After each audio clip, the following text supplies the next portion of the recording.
Hello, this is That Talking Podcast. I'm JJ Starr. And I'm Downtown Andy. Welcome to another fun-filled Monday night. We're here to talk and bring some civil discourse to an otherwise discordant world. How are you, sleepy face? I love you. I love you back. I You love look you. you look so tired. Yeah. Yeah. You're okay. You were slowly watching your IQ drop. Yeah. You good? No. No? You're all right. You been drinking? You kids been drinking? I wish. We still have wine left over. We do have some pink wine. Yeah. We do. We got a lot more than just the pink wine. Yeah. Yeah, we got bubbly Gifts. too. Yeah. Anniversaries. Well, okay. I want to dive into it before we fall asleep. It's been a long day, and let's get into it. The rules. We have 3 rules for the sake of civility. No judgment, nothing personal, and Don't be a dick. don't be a dick. Don't be the dick. Don't do it. You've been watching CKY, and Ming Hags. you know all about being a dick. I've never seen Ming Hags No? before. No. I'm- I've I'm made it this not- far without ever having watched it. I wouldn't say I'm enjoying it. It's supposed to be the sequel to Haggard, but it's really not. It Yeah. just has all the same cast of characters. I want to talk about something. Yeah. Yeah. Good, because I totally forgot about what I wanted No, to talk it's about. okay. It's December. Hey, look, the tree's up. The tree is up. It's got 2 stars on it. Because you busted me. It's a 2-star tree. You hulked your way through that 1 star, so we had to rotate out the next one. What do you want to talk about? I want to talk about Christmas music. Oh, boy. Yeah, right? A very, these days, a rather polarizing subject matter. Sure is. Thanks, Yeah, department right? stores. But, we grew up with it. We've grown up with it our whole lives. I think yeah. most people do. And I think there are those people who absolutely love it and those people who absolutely detest it. Well, I mean, there's a big difference between the classic Christmas tunes and the more contemporary stuff that everyone tends to complain about, especially thanks to department stores that overplay it. But, other than that fucking Mariah Carey song, what all do people complain about en masse? Our ride home last night is what sparked this, isn't it? And I've actually been listening to Trans-Siberian Orchestra all day. All day, yeah. Literally all day. I remember Christmas mornings my mother would have on the Andrews Sisters and Bing Crosby and, what's the guy who does the Rudolph songs? Burl Ives. Yeah. And all the, the old stuff from the 40s and 50s and whatnot. Nothing contemporary, though. Well, okay. But, That was reserved for when you walked into the mall or CVS or... Yeah. And I can safely say you and I have both worked plenty of retail holiday seasons, I think, that we've been exposed to quite a bit of it. Yeah. And there are definitely... Oh, look, our executive producer. Hello! There are definitely some tunes that I... Yeah. Come on, get in on this. Come here and talk about it. We're talking about Christmas music. You want to weigh in? Woof. Sniff, sniff, sniff. That's going to be an audible. Everyone's going to hear that. You want to get in on this? Oh. Mwah, what a good girl. But, okay, Sadie, we're talking about Christmas music. Now, I am not a fan of Christmas music. Okay. Honestly, your traditional Christmas carols, I really don't like. You I were- think that I personally think they're for children. You were talking about Bad Religion last night. Bad Religion's Christmas album is fantastic. I don't have a frame of reference, so I'm going to have to go It's back fantastic. and re-listen to it. It is really great. It's punk rock versions of the hymns. Yeah, no, essentially. I know I've listened to Yeah. it before. I can't think of any of it But right now. growing up with Jingle Bells and Batman Smells. Rudolph and stuff like that, honestly, I find that stuff for kids. Those are the standards. Yeah, and I don't like them. I really don't. When in doubt, I will skip over that shit. Because it's for kids. Even Sammy Davis Jr. and Dean Martin singing it, I still don't necessarily want to rock out to it. But there are there are songs that I love. Carol of the Bells, the ones with ye in it and stuff like that, like Ye? your traditional, yeah. Oh, come all ye faithful. I mean, I really, God rest you merry gentlemen. I can always get down with Lemmy's version of Run Run Rudolph. It's a good one. Yeah. It is a good one. I will give that 5 stars. I will.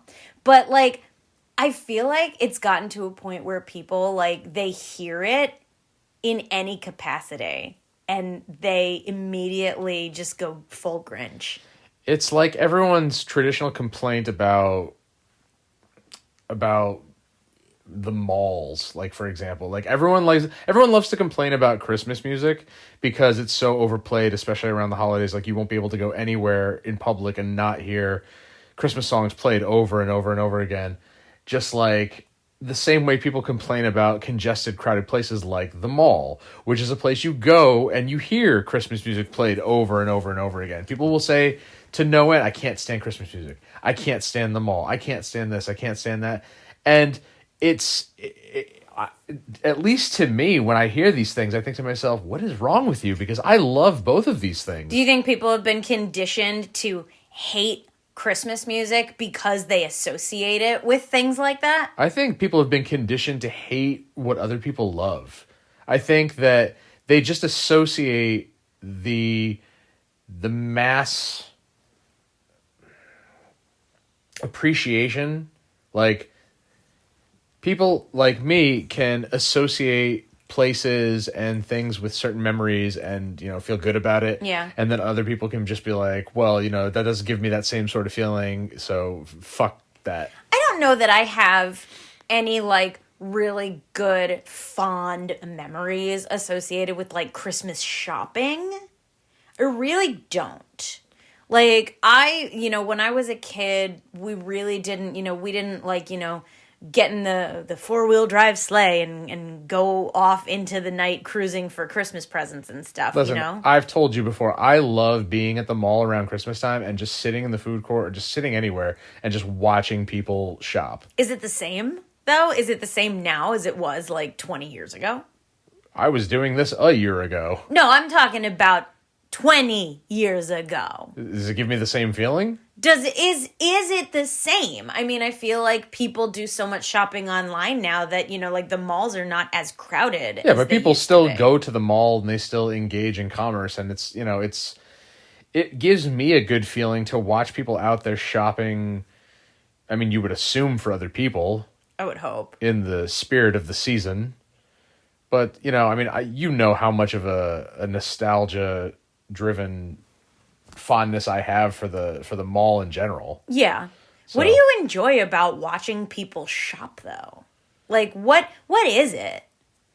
Like, I don't have anything against the mall. I'm not one of those people who's like, ooh, I don't want to be in crowded places. Like, yes, I get overstimulated by noise.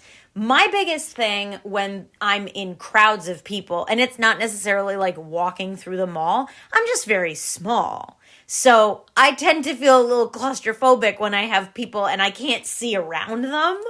But I feel that way in any situation like that. But like, what is it about like the seeing people shop? At least for this time of year, people are supposed to be out buying gifts for their loved ones. Yeah. They're supposed to be out thinking of others instead of themselves, and that's that makes me feel really good. That's nice. That's sweet. And do you have an association? Because you enjoy Christmas music.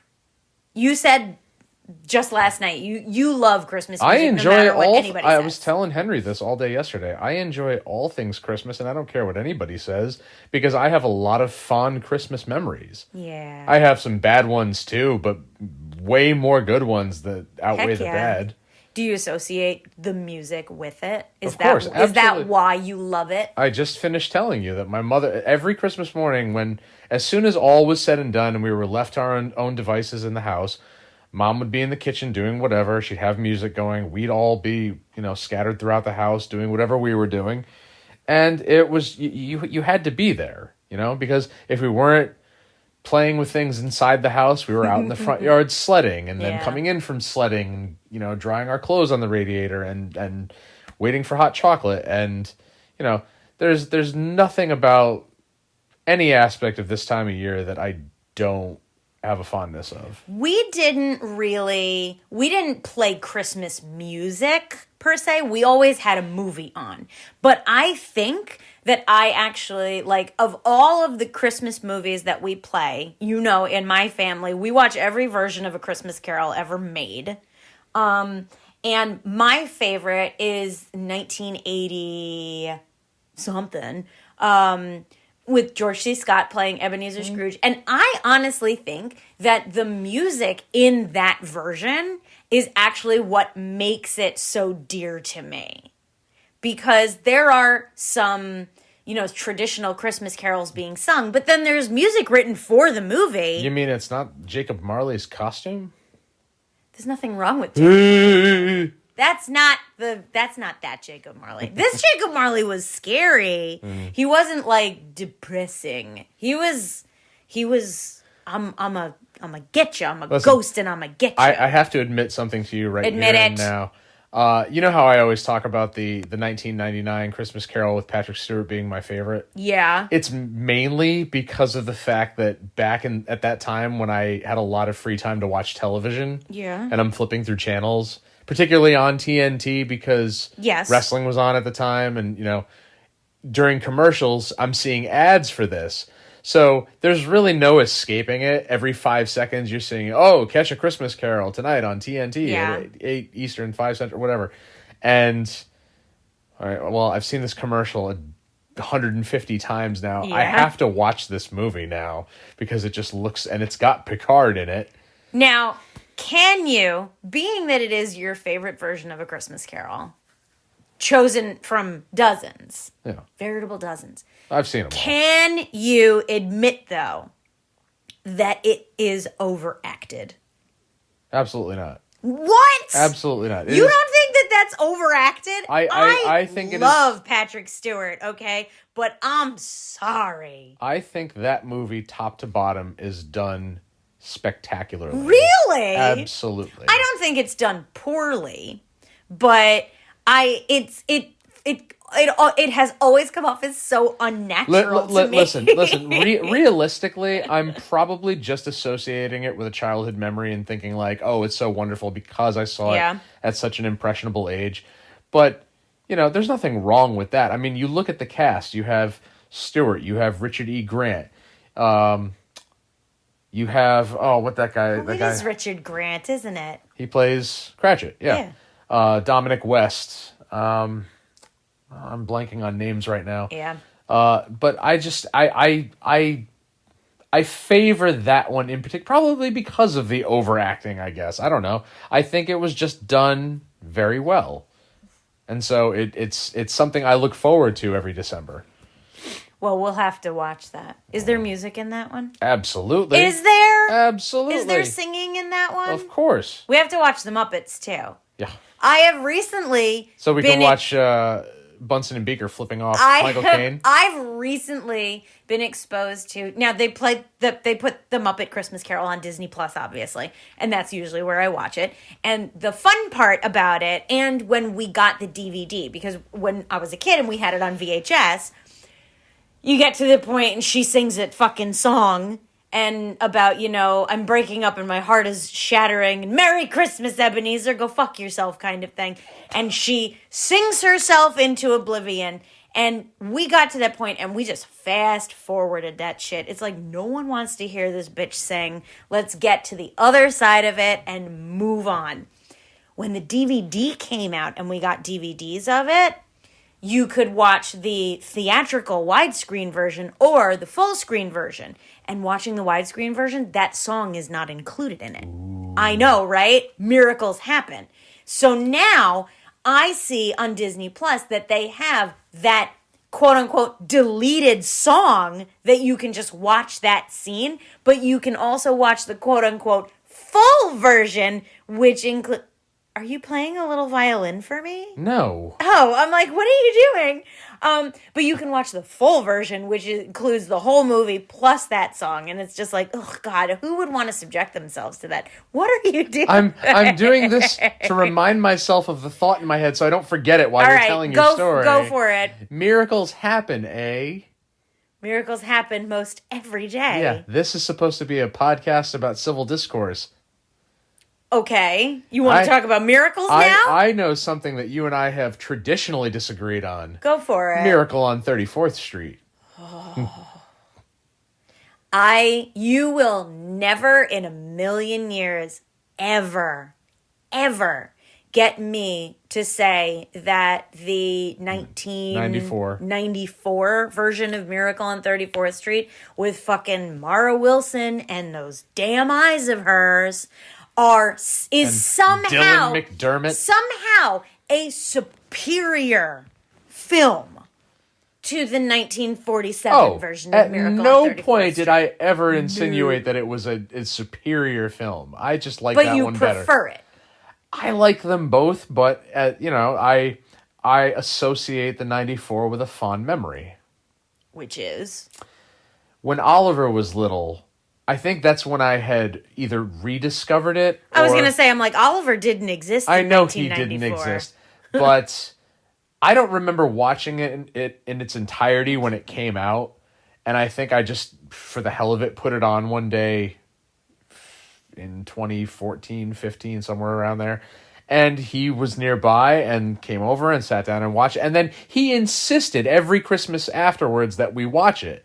And watch it repeatedly, because he went through that phase where this kid had to watch the same movie. If he was into a particular movie at any given time, he had to watch it until he like me, until he was sick of it. Yeah. And it wasn't just Christmas movies, it was any movie. So, like, we watched Cars 2 over and over until he was sick of it. Robots, Tangled, all the Disney Pixar movies. Until I started showing him that I liked. And then when he saw this, the 1994 Miracle on 34th Street, he had to watch it over and over and over. And he would request it. Did you show him the 1947 one? I don't remember, but I feel like if I had, it would have fallen into the same kind of trap as a lot of older movies where he just wouldn't have been able to sit and pay attention to them. You know that in the last 2 years of my life as a grown-ass person, I have encountered actual human beings who have said to my face, I can't watch that movie, it's in black and white.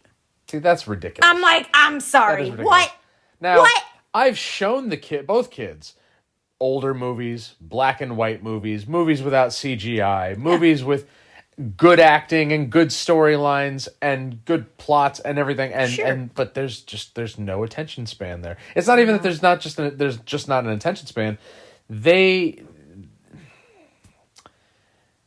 I mean, I've got Oliver to sit through some things, but Henry's years from that. But it's just they don't appreciate it the way we do. Yeah. They don't have the desire to get invested like we. Like, I remember one day when Henry was really young, like 2 or 3, he just somehow managed to put on Star Wars Episode 1, and then he sat there and watched it. The kid once his attention is caught, he is wildly invested in something. And I wasn't about to turn it off or change it or anything. I'm just like, can't. I'm like, he put this on? By accident. All right. And he's not wanting to change the channel or get up and walk away. All right, so we'll sit, and he watched the entire thing. I will laugh as a sidebar. I will laugh years from now when I remind him that I put on Harry Potter and convinced him it was Jurassic Park. Because I was adamant that the kid is too young to watch Jurassic Park. So I put on Harry Potter, and he said, "Is this Jurassic Park?" To which I replied, "Yes." So every time he heard someone scream, he's like, "Is that person turning into a dinosaur?" I said, "Yes." So when he does see Jurassic Park for the first time, what are you going to tell him that is? I'm going to tell him it's Harry Potter? I'm going to tell him that when he was just barely 7 years old, he was more gullible than he is now. It's an unfortunate trait in this family. But I digress. So Now, Listen, I was Miracle way younger than him when I saw Jurassic Park. Yeah, and I was young when Jurassic Park came out, and I snuck down the hallway to watch pieces of it, and as soon as I saw pieces of it, I ran away. Because it was very scary and very gross. There's nothing Christmas going on in Jurassic Park. We were talking about Miracle on 34th Street. Yeah. Miracle on 34th Street was one of 2 movies that TV, when we were younger, chose to play for 24 hours straight on repeat. Really? Yes. Miracle on 34th Street was one. The other one was A Christmas Story. Now, I can tell you that as a young person, I thought A Christmas Story was one of the stupidest things I'd ever seen. Oh my God. I genuinely thought it was so dumb. And whenever someone wanted to watch it, I either left or I did not want to watch it. So when they played it for 24 They traded Bullfrog. I don't believe it. When they played it for 24 hours on TBS, I was so fucking frustrated. I'm just like, please, anything but this. You know what was so great about that, though, is that especially because on Christmas Eve, usually Christmas Eve, we would go to my mother's parents, and like we would start watching it before we left. We would, pick it up wherever it happened to be once we got there. Yeah. We'd pick it up again when we got home. Christmas morning, during and after presents, like pick it up there, and I think that began my love affair of being able to turn on a movie at any point, like not even just that movie, but any movie, and be like, I don't care what point it's in. Like I'm glad I caught it at this moment. But AMC started playing 24 hours of Miracle on 34th Street, and I was very happy about that. Now, I just knew that the mom in Miracle on 34th Street was the mom in The Parent Trap, the real Parent Trap. Original. Not the reboot. Yes, the original Parent Trap. And that the judge was Bob Cratchit from the Reginald Owen version, and that Fred Mertz was in it. That's what I knew. I also knew that the little girl was Natalie Wood, and I didn't know why that was significant. Did you know that there was another Miracle on, like a made-for-TV Miracle on 34th Street that I don't doubt it. That got made in 1955? I don't think I've ever seen it. It was right around the time that I had discovered, I think, all the streaming options on my first smart TV, and I was flipping through all like the free stuff because I didn't want to have to pay for any subscriptions, and I came across Miracle, and I'm assuming it's the one with Edmund Gwynn and Natalie Wood and all that, but it ends up being this like hour-long made-for-TV, which is almost identical, but just different cast. Yeah. Some things are omitted. From what I remember, it was halfway decent, but like it's one of those ones that I don't think anybody knows about. The 1947 version of Miracle on 34th Street is one of my favorite Christmas movies because it has the greatest moments of subtle comedy in it. Like when, just the looks on people's faces and the intonations that they choose. But you can't just show that to anybody. You have to have an appreciation for that era of visual entertainment. Do you though? Because I still I am adamant that It's a Wonderful Life is a horrible movie. I hate that movie. You and I grew up with the television and films from all the previous generations. We are part of that generation or generations that took it all in. We're like the wrestling fans who couldn't pick between WCW and WWE and ECW. We had to see it all. But we had to consume as much of that as we could. But isn't it insane that this generation, the current generation, Generation Alpha, that's what they're called. This generation has access to literally way more than we ever had at their fucking fingertips in the blink of an eye, but they somehow are still not exposed to it. Then we're not doing a very good job of...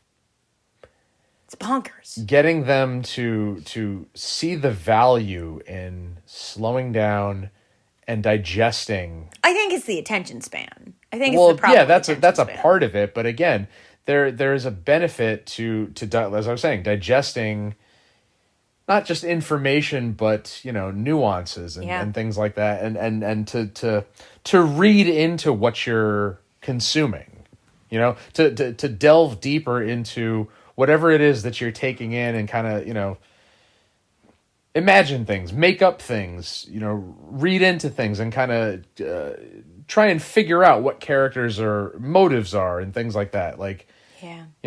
like I can't tell you how many.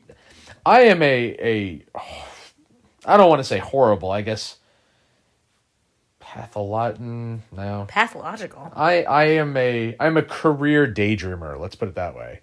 If you show me any TV show or movie, I will be daydreaming about it for forever. Yeah? Absolutely. I think that's cute. Absolutely. You're so cute. I do it every day now. Yeah. Mm-hmm. I'm probably up there with you. Yeah, in that sense. I become very attached, and we've talked about this before. I become very attached to certain things because of the way that it makes me emote. Mm-hmm. And, it's the music in A Christmas Carol, and it's the comedy in Miracle on 34th Street, and it's the Muppets can still make me tear up. And,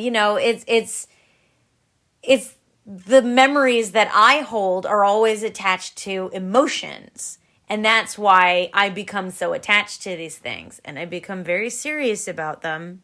And whereas I will not deny someone their opinion of something that I hold very near and dear to myself, I do compartmentalize it when someone tells me something like, they've never seen Die Hard. I'm like, shame on you. That being said, Yeah. about my history with Fred Claus. I do know about your history with Fred Claus. It's bled onto me because it makes me cry every time. But for those who don't know, around the time, probably the year after Fred Claus had come out, John was home. My brother was home from school and looking for a job and just kind of vegging out in front of the TV in the living room every day. And, like, without fail, every morning, like, I'd get up and go to work, and every morning, like, Fred Claus would be on all the time during this one summer. And during the summer on HBO or whatever movie channel it was. And I could always catch John in front of, like, on the couch watching Fred Claus. Like, this went on for, I don't even know how long, but it was more than one occurrence. And there'd be some days where I'd sit there and I'd watch it with him. And then eventually I saw the whole thing and got the DVD and whatnot.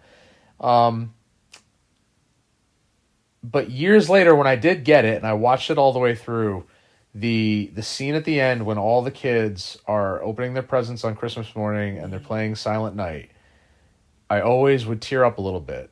And it goes back to what I was telling you about my love for people watching and watching people shop for their friends and their kids and their families and whatnot. Yeah. If you watch that scene, if any of you listening watch the Silent Night scene in Fred Claus, you will get a little emotional. Unless you have no heart. I guarantee it. Ain't got no heart.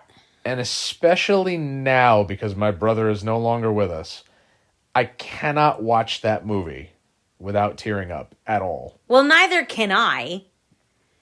Because I have a soul. And Mom's soul. And Dad's soul. And Maggie's soul. I still think it's funny that the first episode of The Simpsons was a Christmas episode. The one with Santos L. Halper? Santos L. Halper, where they get Santa's little helper. And it's a Christmas episode.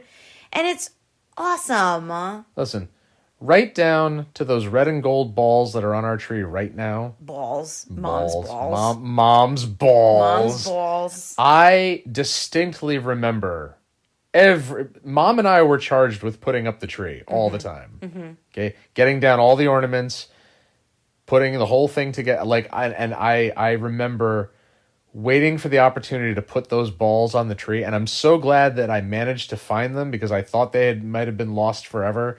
These are from Macy's from back, and I don't even know how old they are. They could be 50 years old for all I know. I'm glad that they're in at least as good a shape as they're in, because we also had these balls. And, I mean, once the hair starts falling off of them, and the styrofoam underneath is exposed, it is gruesome. It is. It's quite. It's increasingly more difficult for me to go holiday season after holiday season without being able to experience the season with loved ones that are no longer with us. Yeah. Holding on to memories is not as it's not as easy as it used to be. Yeah. You know, I can't share in these things. I can't tell them about new ones. I can't tell them about you. They know about me. I told you that. It's, you know, I have so many fond memories of holidays with my family. Yeah. And, you know, that is what Christmas means to me.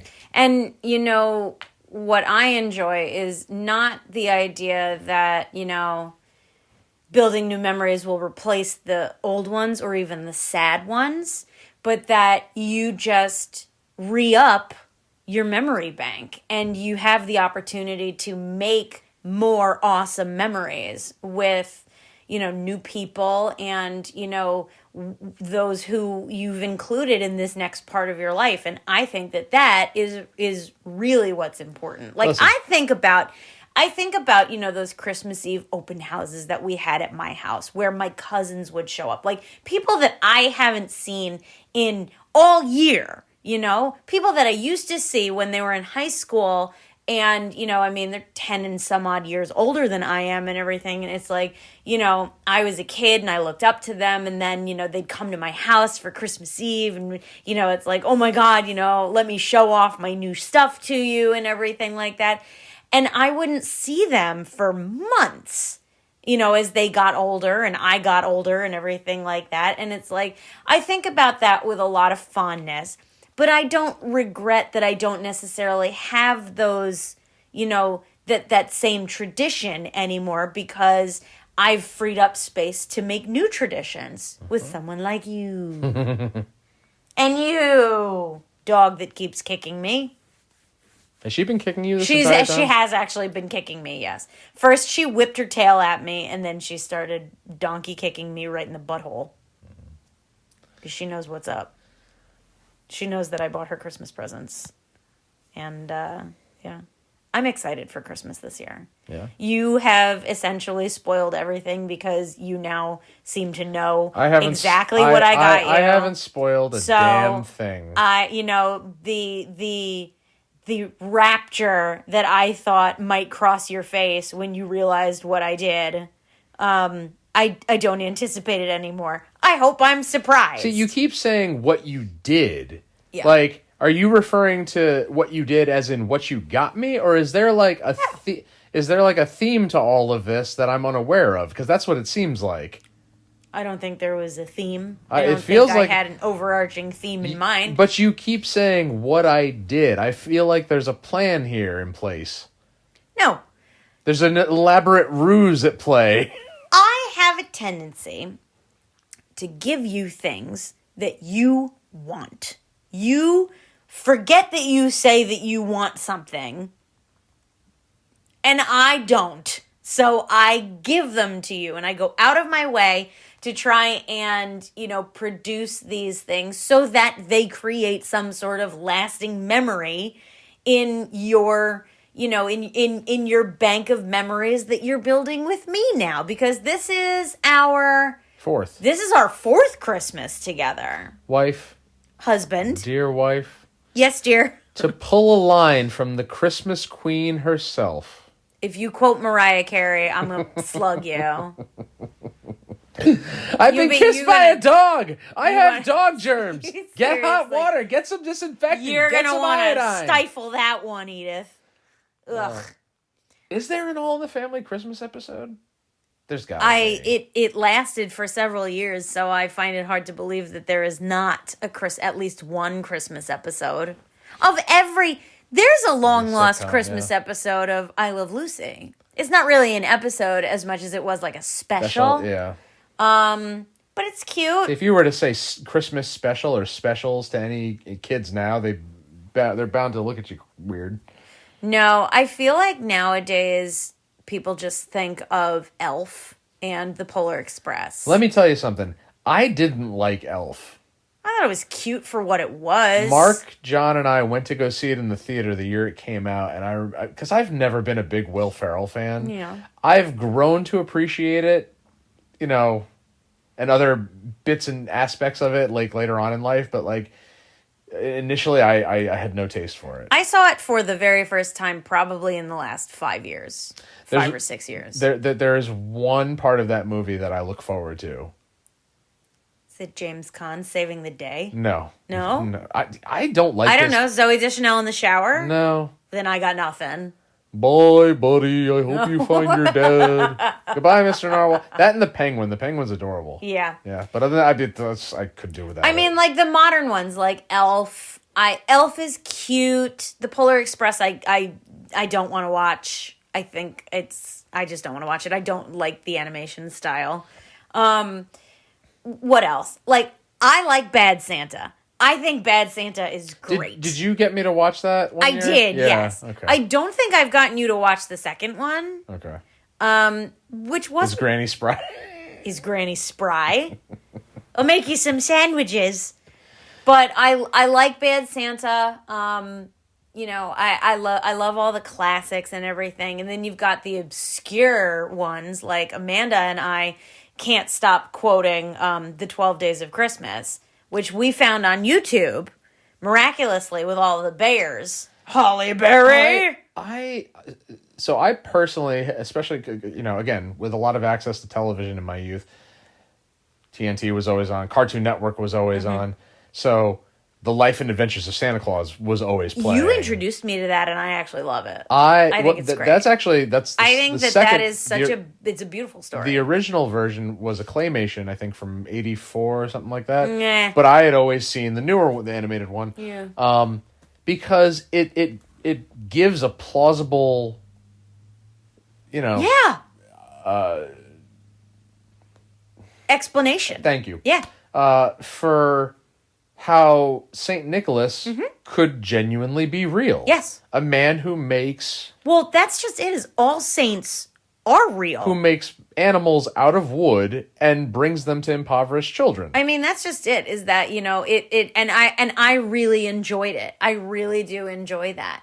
It reminds me a little bit of David the Gnome. But because there are gnomes and elves and fairies in it. But like the Santa Claus I've always thought is cute, and I appreciate the latter sequels to the Santa Claus where the kid becomes a petty criminal. I think that is a really fun twist on a twist. See, the funny thing is that when I first started my Prime Video account 10 years ago or whatever it was, the majority of movies I bought initially were all Christmas movies. Yeah. Like when you scroll all the way back to the end of Christmas movies. It's all, Yeah.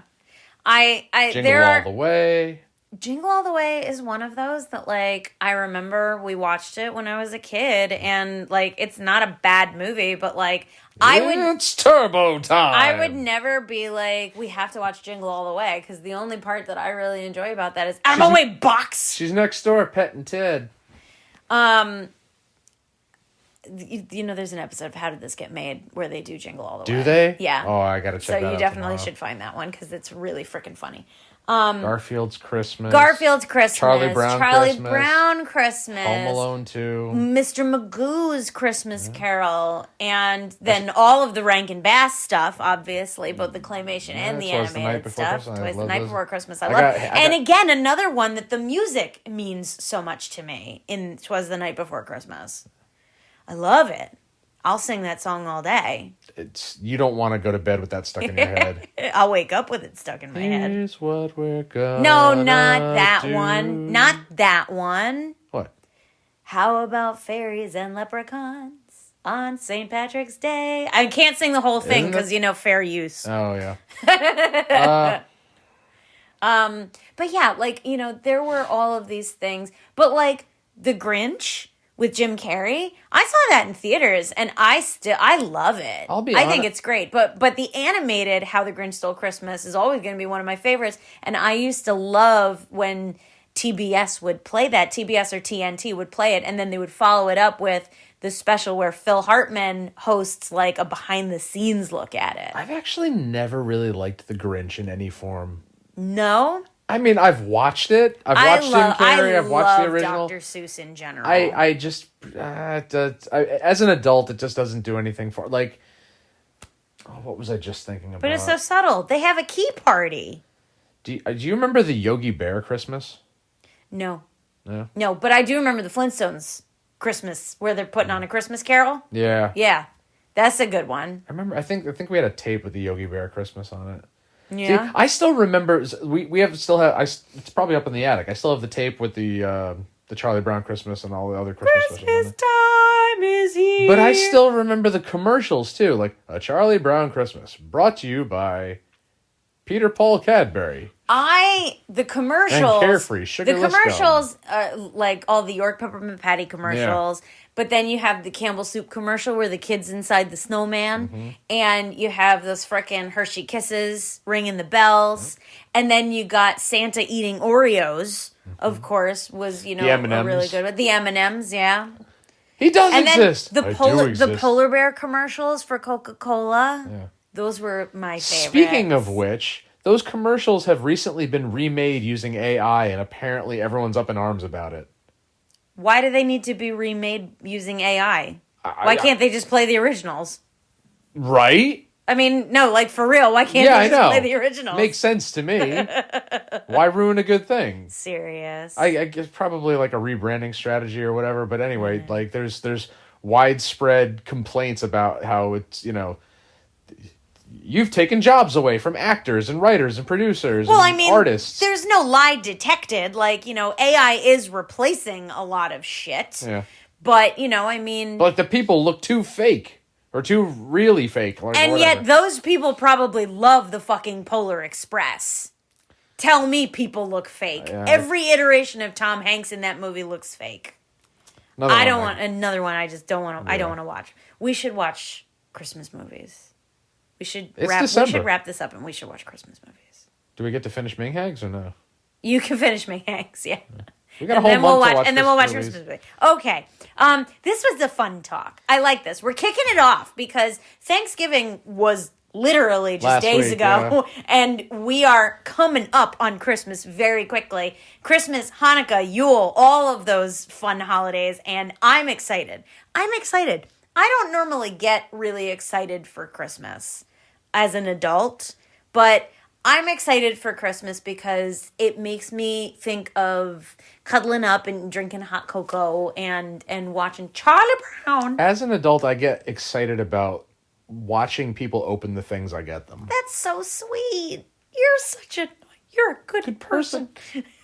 I'm simply having a wonderful Christmas time. Fuck you. You had to do it. I had to bring it home. Oh my God.